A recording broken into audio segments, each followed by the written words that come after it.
Page 116. You have to start from the top. The end of 115, 19. the end of 115 was the just a preparation for the next canto, Canto 3. Yes. So here he starts to climb. Up to here it was like a courtyard. Above the physical world, the subtle physical world. And there is absolutely material perfection, the solid density of matter not being there. It is permanent, it doesn't break up, it is delicate, it is flawless, but it is lifeless. He knew that he can't, it is very attractive, but he knew that he can't stop there. He is making a journey of consciousness. And this is the first stage of consciousness, the play of manifestation of consciousness. Wherever there is a kind of a pattern, formation, regularity, there is some form of consciousness. So from there, he realizes he has to move on. He left that fine material paradise. His destiny lay beyond in larger space. His destiny, that is man's destiny. Because he is making the journey for man. This is Ashwapati, earth's aspiration. So entering the world of the vital. The vital is the world of energy, all kinds of forces, some extremely marvelous, full of beauty, joy, laughter, love, some extremely the opposite, suffering, pain, disorder, which was also part of the vital enjoyment. Man loves that world also. A life without grief is something he would not like at a certain stage. Life which is only pleasure or smiling happiness becomes for him something that is without sufficient interest.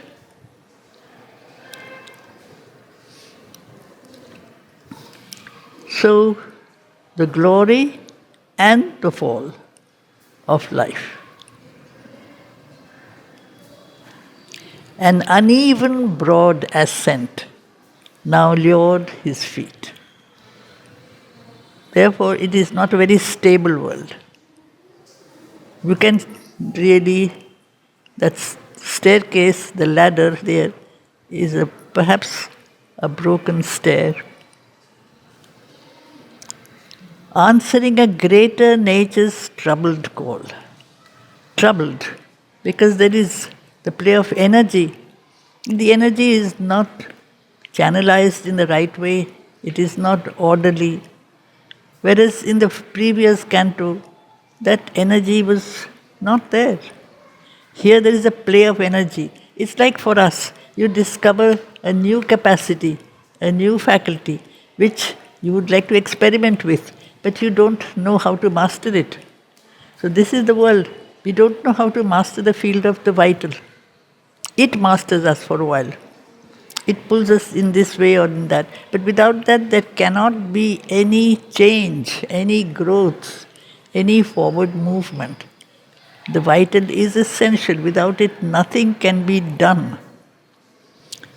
He crossed the limits of embodied mind and entered wide, obscure, disputed fields. Embodied mind because it was simply a physical being with a mind, life, body, which he was earlier, and now enters the world of the vital play of forces, where all was doubt and change and nothing sure. In that fine material universe of the previous canto, there was no doubt. Everything was clearly, in a very orderly manner, organized, arranged. But here, there was doubt. Because there is no stability. A world of search and toil without repose. As one who meets the face of the unknown, a questioner with none to give reply, and that is very troublesome when we have problems, questions, difficulties, and we don't know where the solution lies or who is going to help us out of that difficulty. There is always the sense of being tormented, disturbed. A questioner with none to give reply, attracted to a problem never solved. For a while, one is not even sure what exactly is the problem. How can you solve a problem when you're not very clear about what the problem is? Life is a problem. The vital play of forces, where things are constantly moving like waves on the water, they are not steady. Always uncertain of the ground he trod. That is the whole thing. Because he's not walking on very solid ground. Solid ground comes when there is matter. There is no solid ground here. Always drawn on to an inconstant goal. What exactly do you understand, inconstant goal? Yes, you think you've arrived. Then you say, no, it's not this. Go further. When you go there, it's not exactly like this. That's exactly how it is in our state. He travelled through a land peopled by doubts, in shifting confines on a quaking base. Everything is all the time filled with all kinds of possibilities, no certainties. What exactly is the problem? Where lies the solution? Is there a solution? What is the solution man wants? In the world of the vital, the solution usually will be arriving at a sense of perfect joy.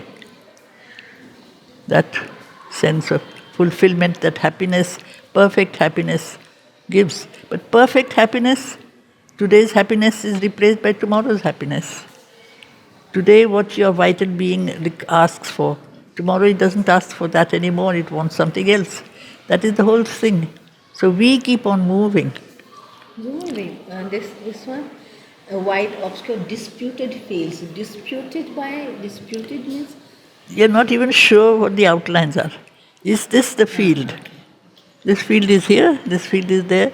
It's like sometimes when you see pictures, the pictures keep on.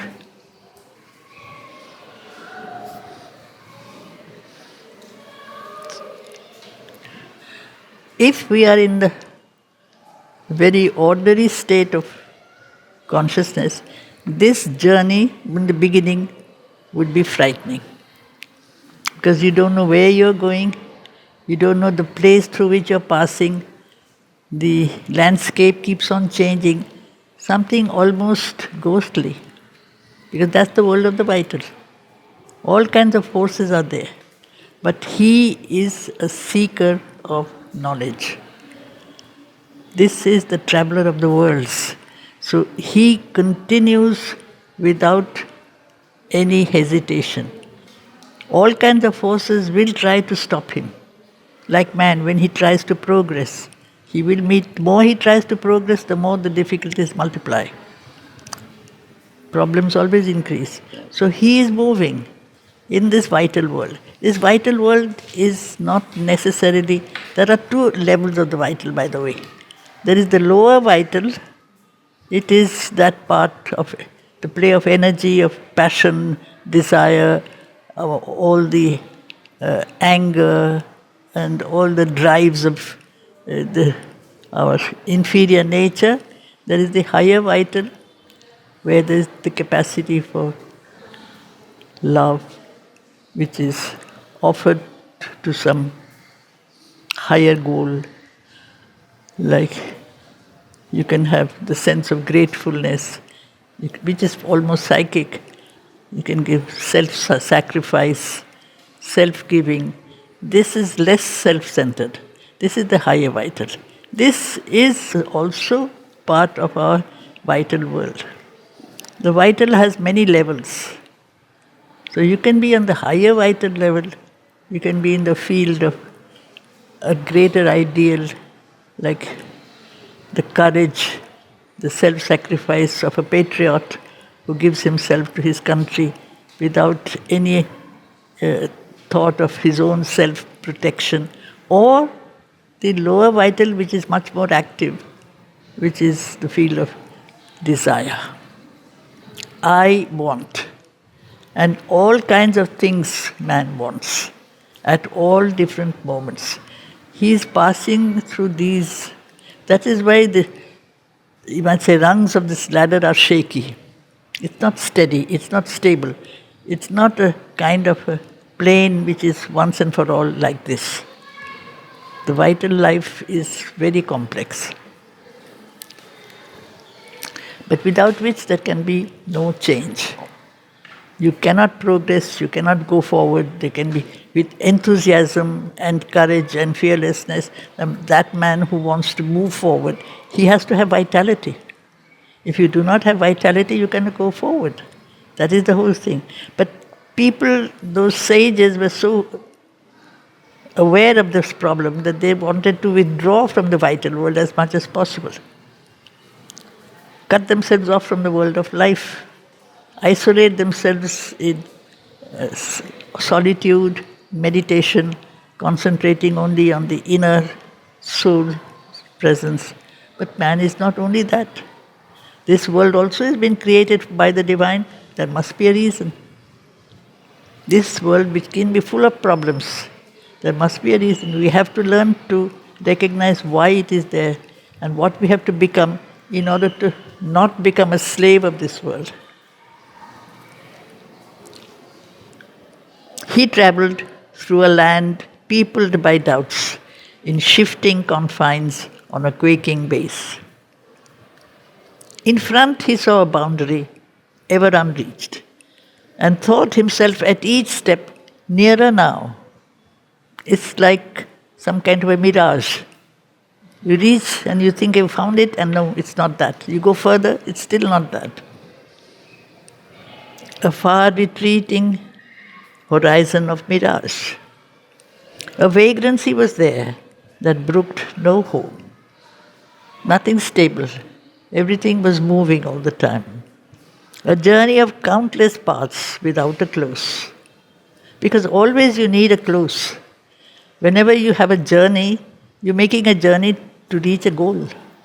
So the goal usually has to precede the attempt to make a journey. I want to go there. So that place has to exist before I start making an attempt to go there. So the end is usually that which precedes the beginning. It is for an end that we do something. But this end was not there. So where to go, what to do? That is why people are so lost in their way. If they are caught in the vital world, they are often very lost. Nothing he found to satisfy his heart. A tireless wandering sought and could not cease. There, life is the manifest incalculable. Manifest absolute. Life is something you cannot predict, you cannot be sure, it doesn't have a formula, it doesn't have an equation, it's not this or that, it is energy. Obviously, life is energy. Energy controlled, channelized, pushed in one particular direction. For that you need a very strong mental will. But life doesn't like to be controlled. A movement of unquiet seas, a long and venturous leap of spirit into space. Space is the field of manifestation. Spirit, the consciousness, entered into the field of manifestation. And at this, it is as if took this, you might say, opportunity which is from when we start doing something, and for the first time, we are not sure we'll be able to do it. We are not sure whether it will be successful. Many things which are great start with this knowledge of incertitude. But if you do not try it, can you make an attempt? You have to make an attempt. Many attempts fail. But without it, nothing can be done. And this is the play of contradictions that is the vital. Without it, nothing can be done. But there is no formula, no certain answer. This is the right thing to do. The right thing for me to do today is not the right thing for me tomorrow. Because by then, other forces have entered into my being. I've become the plaything of another, you might say, set of emotions, desires, passions. So what I was yesterday and what I will be tomorrow is not the same person. So how can you say from before? That is why the whole advice that used to be given was know yourself first, control yourself first, withdraw from the world of desire as much as possible. Only then can you take hold of yourself. But here, Ashwapati, this is what Sri Aurobindo also has told us. But here Ashwapati is saying, or seeing, why then is desire? Because it is a push. Desire is a drive. It is an impulsion. It is something that takes us from what we are to something other. Whether that something else is going to raise us or break us, that we have to wait to see. So it is always in the world that is unsure. That is why it is the playfield of glory and fall.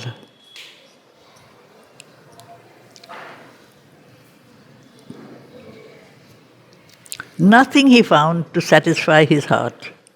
A tireless wandering sought and could not cease. Their life is the manifest incalculable, a movement of unquiet seas, a long and venturous leap of spirit into space. The conscious creative force, the spirit, has leaped into the field of manifestation. Space is the place where all manifestation takes place. If you go beyond space, you enter into the infinite. In the infinite, there is no manifestation. There is only that.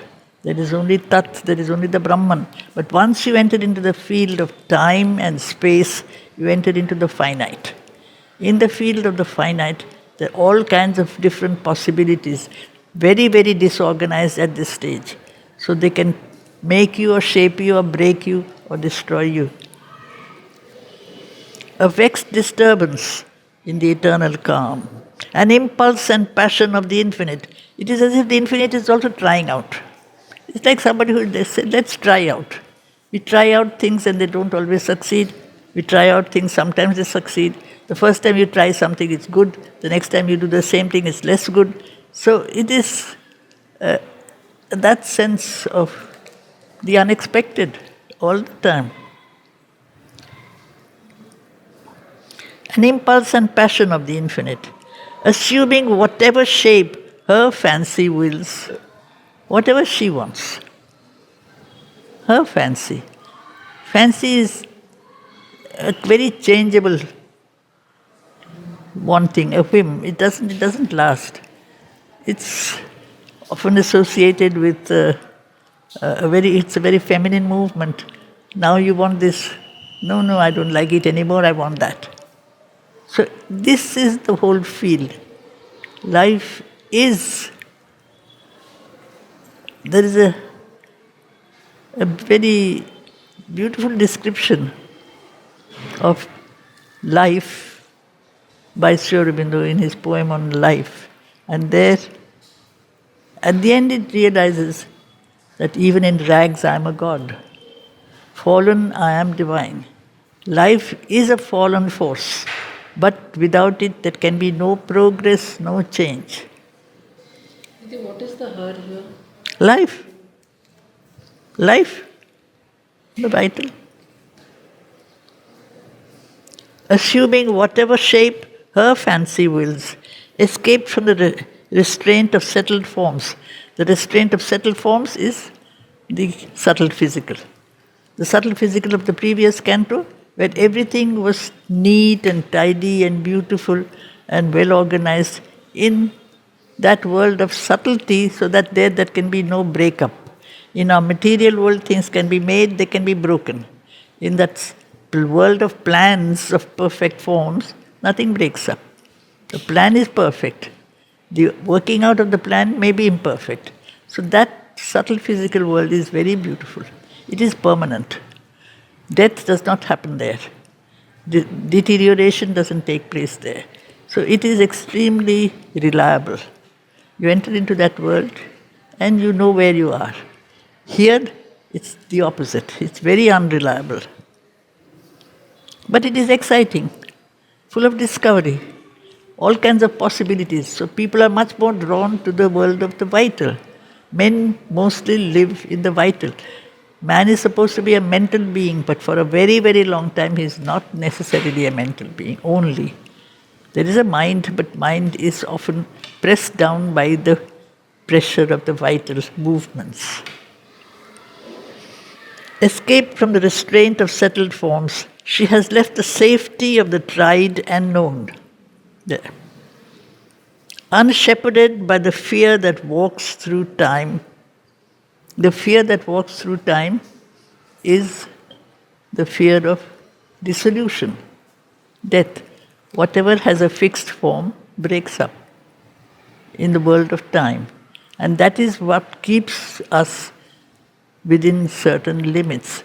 The vital has no physical form. It's just a field of forces. It's like wind. It's like water. They don't have any fixed form. The vital is often associated either with water or with wind. They have no fixity. So there is no fear of form. Undaunted by fate that dogs and chance that springs. Dogs is something, it's a verb, to dog, to follow. To follow without, like a dog, which absolutely obstinately following what it is supposed to find or look for. Or sometimes unexpected chance. You didn't expect something wonderful or something terrible may happen. She accepts disaster as a common risk and sometimes enjoys the disaster. It's not boring, it's not expected.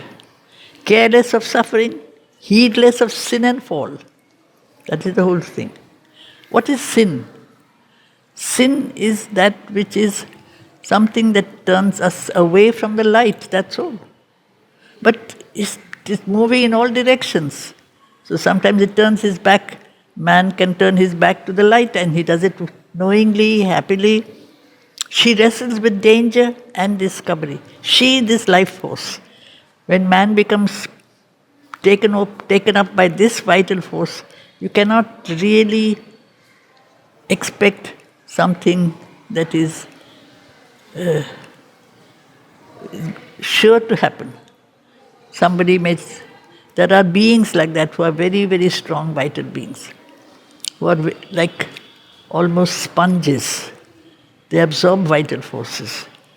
And at certain moments they can seem very, very beautiful, kind, luminous. The next moment you find it's the very opposite. Because that person is not in control of himself. That force is controlling him. We are not, if we are a mental person, we know how to control ourselves.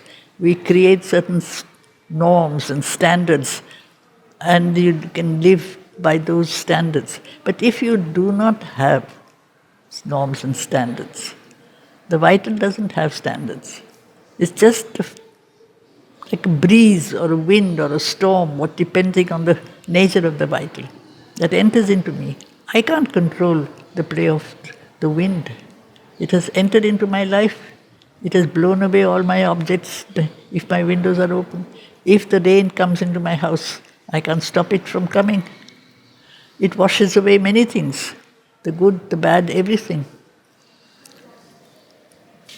So she wrestles with danger and discovery in the unexplored expanses of the soul. These are the fields of experience that the spirit has accepted knowingly to go through. The consciousness has entered into a body. The bodily life is a living body, and that is the whole problem. When there is a very strong vitality, you have to be also, there are beings of great power, they are vital beings, sometimes like Rakshasas, Asuras. But according to our legends, they knew that they are vital forces. So they knew that they have tremendous power. But if they could concentrate on that power, they would call down a force greater than their own into them. So you have great sadhaks. Ravan was a great sadhak. He used to pull forces into him. He knew that he was not just a being, not just a living being. He was the embodiment. And by the way, he was, I suppose, the great-grandson of Brahma. As well. So you see the play of the universal creator. He put so much energy into that being. But if that energy could be turned to the source of light, it could become remarkable. If it isn't, it can be remarkably destructive as well.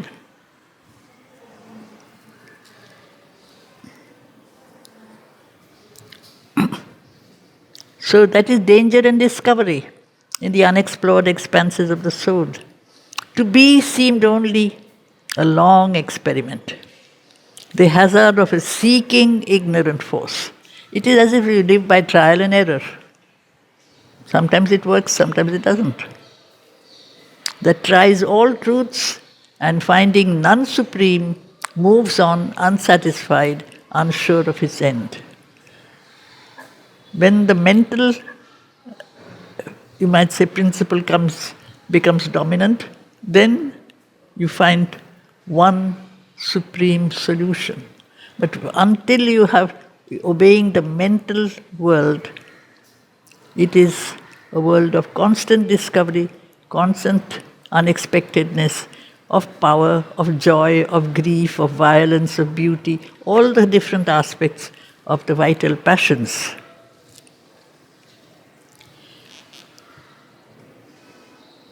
That tries all truths and finding none supreme, moves on unsatisfied, unsure of its end. As saw some inner mind, so life was shaped. Some inner mind, some force inside, has created this world. Must be a reason. Life is given to us. And it is at the early stages of one's sadhana or inner knowledge, one is usually advised to stay away from all vital activities, satisfactions, desires. Even in the early years of the ashram, this is what Sri Aurobindo had advised. But later it changed. Because it has to be taken up. You cannot master a force unless you take it up. You have to take it up. And you have not to let it master you, but you have to master it. So that has to be an inner growth. You have to face the problem, you have to handle the problem and overcome the problem, but not turning your back to the problem. So that was necessary at a certain stage. But what is the answer? Mind is not a final answer. Mind makes rules. The vital doesn't care for rules. It breaks them happily and does whatever it likes. You make a rule, I break it, doesn't matter. So there has to be another greater power than the mind, greater than the vital. A greater life has to come. Otherwise, life will bend the rule. Say, you'll make the rule that will satisfy you. This is what we always do. We change the rules according to our convenience because mind is not strong. It has a certain amount of clarity, but it is very rigid and weak. Now, the vital is not rigid, vital is force. It will shape, it will break, it will undo. Whatever rules are made, you break the rules. Go on forward. You fight, you win, you enjoy, you suffer. All this makes life, what man wants, exciting. You cannot predict anything. And this is not boring, whatever it is.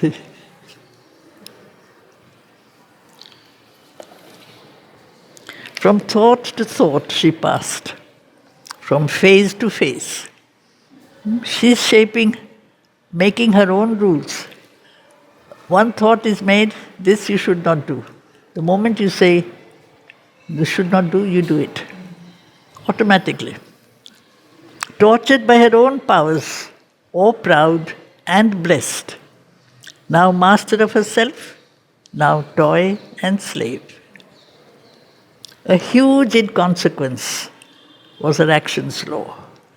Inconsequence is when you are not, when there is no consequence. In our understanding of the mind, you feel that things have a consequence. If I do this, what will happen? This world, who cares what will happen? We'll see. You're not bothered with what is going to happen. That sense of a fixed pattern is the first thing one breaks. It gives what is one of the fundamental aspects of the delight of existence. Actually, it is a diminished, very diminished form of the ananda, of the delight of experience. Everything can become delight. Anything can be delight. Pain becomes delight also. Joy becomes delight. Fear becomes delight. Some people are very attracted to fear. They don't like to feel safe. They foresee pain, they foresee fear. It gives to life a certain flavor, a certain taste.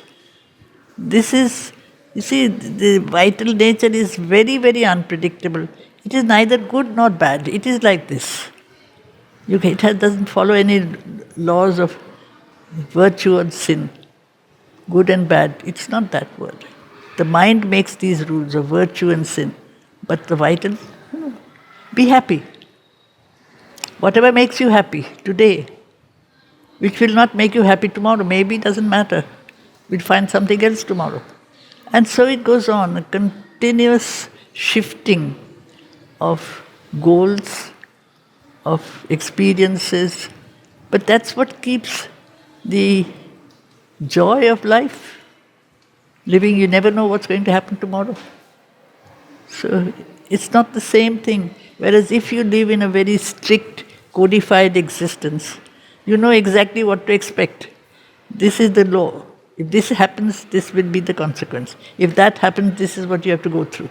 That is not this world.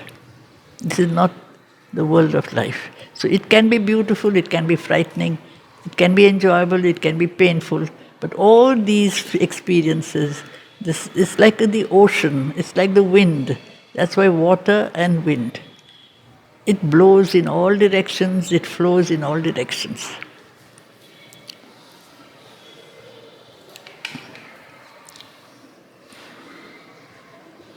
A huge inconsequence was her action's law. As if all possibilities must be drained. One has to try out everything. Try out also the possibility of death. Life is really the other face of death. The beginning always leads to an end. And anguish and bliss were pastimes of the heart, pain and joy. In a gallop of thunder-hooved vicissitudes are sudden changes, very sudden, unexpected changes for the worse, usually. Not for the better, for the worse. A sudden, terrifying thing happens, most unexpectedly, it's a vicissitude. So it's like something gallops into your life. You did not expect this terrible thing to happen, but it has happened in a gallop of thunder-hooved vicissitudes. She swept, that is life, she swept through the race fields of circumstance. It's like a chariot. The field of time is the field of circumstance. Life force, the chariot driving through the fields of circumstance.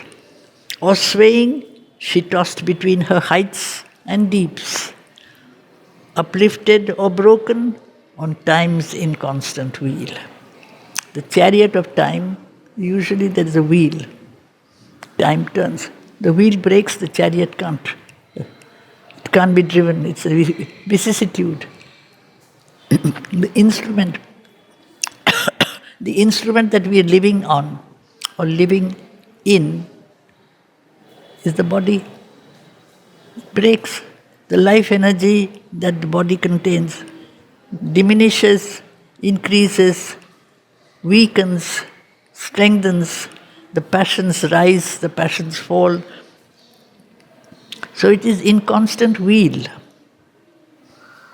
Amid a tedious crawl of drab desires. On the other side, you have the smallness. Most of the time, we don't have these tremendous passions and tremendous desires. We have small things. We want a small aim, a little success, a little satisfaction. If I get this, I'll be happy. If I get that, it is drab. It is not attractive. It is not splendid. But man can't live with splendor. Most of the time, he's once in a while something marvelous. But otherwise, something that is petty, small, fills our life. So she, life, amid a tedious, slow, boring crawl, that is also our life, of drab desires, she writhed, a worm mid worms in nature's mud. That is the elementary life. The elementary life, the first life form in the world of mud, is the worm. Man is a worm. Man is not much better. For a while, man also can become a worm. That little bit of energy, we have this sense of living. The worm wants to survive. I've often wondered, why does the worm want to survive? What does it survive for? What is its aim? Does it have one? But it doesn't want to die.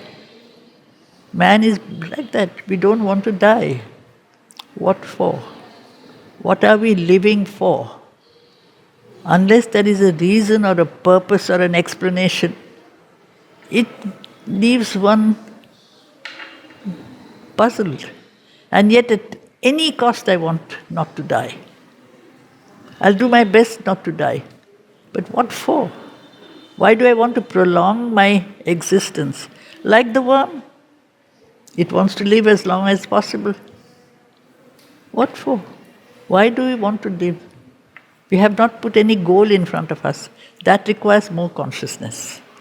If I have more consciousness, I put a target, I put a goal, I put an aim, and I want to live for this. But if that consciousness has not developed, I just want to be. The first movement of the life force is to be. This is what was sometimes referred to by Sri Aurobindo and the mother, a phrase by the French philosopher Bergson, l'élan vital, the drive to be. To be, just to be. To be what? To be. Not to be wiped off. I just want to live. But we have absolutely no reason to want to be unless we develop a certain consciousness and a purpose. And that is not the vital. Something else has to come into play. And you have a kind of a dream, a hope, an aspiration, a vision, and say, I want to go there, I want to become like that. And I put all my energy and all my life force in order to arrive at that goal. Then it's different. But for a very long time, man doesn't have that. He just is. The thing man dislikes most is death.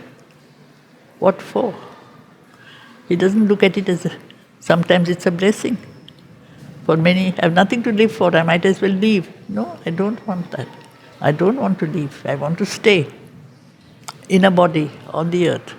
Though I have no awareness, no purpose for continuing to want to stay. And that is, in a sense, what Sri Aurobindo elsewhere defines as a tragedy, which is a failure of the soul. The soul has not taken up the charge of the life. There is nothing to live for. Unless I have something which gives my life a significance, there is no life which is worth talking about. That's the first sentence of the mother's essay on the science of life. An aimless life is a joyless life. But upon the quality of your aim lies the quality of your life. What is the quality of your life? It depends on the quality of your aim. If you don't have an aim, if you live from day to day, I get up in the morning, go to the office, do my work, come home, have my food, enjoy a little small pleasure, going here, there, and then going to bed. It doesn't have any significance. That is the whole thing. What is the quality of our life? Quality of our life today, they discuss is, by quality of life today, is your life more sophisticated? Do you have more money? Can you buy better things? Or quality of your inner life? What kind of an inner life do you have? We don't bother with that.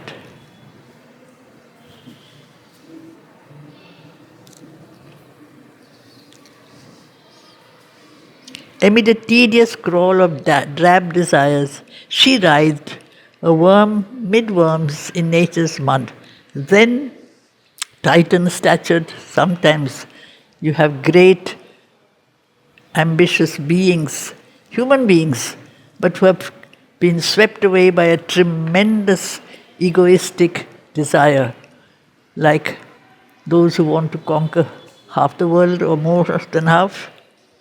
Then Titan-stature took all earth for food, ambition the seas for robe, for crown the stars, and shouting strode from peak to giant peak, clamoring for worlds to conquer and to rule. This also is part of the vital. And that is why you have great conquerors, great warriors, those who are not satisfied with the little area in which they live. They want their country, they want other countries, they want the whole world, they want to master this, they want to conquer that, they want to take charge of everything. Why? It is just the kind of a vital force. That is an asuric thing. I'm not mentioning names, but there are some like that. Okay. Shall we stop there?